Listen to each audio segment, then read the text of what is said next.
จะไว้ใจเส้นทางชีวิตที่แสนไกลอาจโหดร้ายจนบางทีเราไม่พบไม่เห็นใครแต่อยากบอกให้เธอรู้เหน็ดเหนื่อยหนักเพียงไหนขอเธอมั่นใจในทุกนาที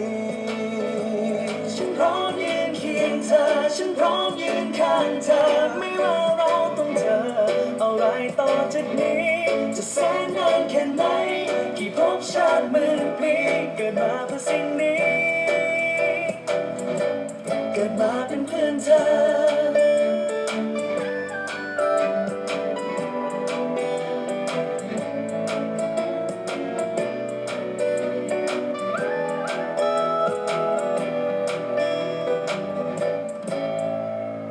หลายสิ่ง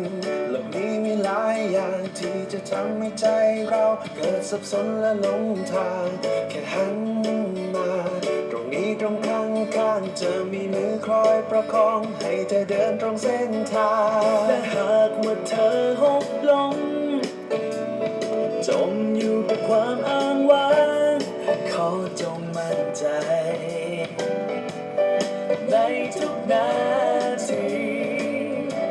ฉันพร้อมยืนเคียงเธอฉันพร้อมยืนข้างเธอไม่ว่าเราต้องเจออะไรต่อจากนี้จะแสนนานแค่ไหนกี่ภพชาติหมื่นปีเกิดมาเพื่อสิ่งนี้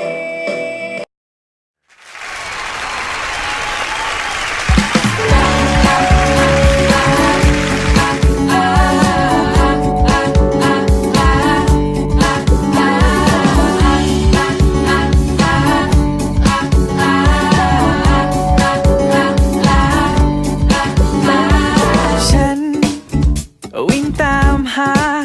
ความรักที่ดี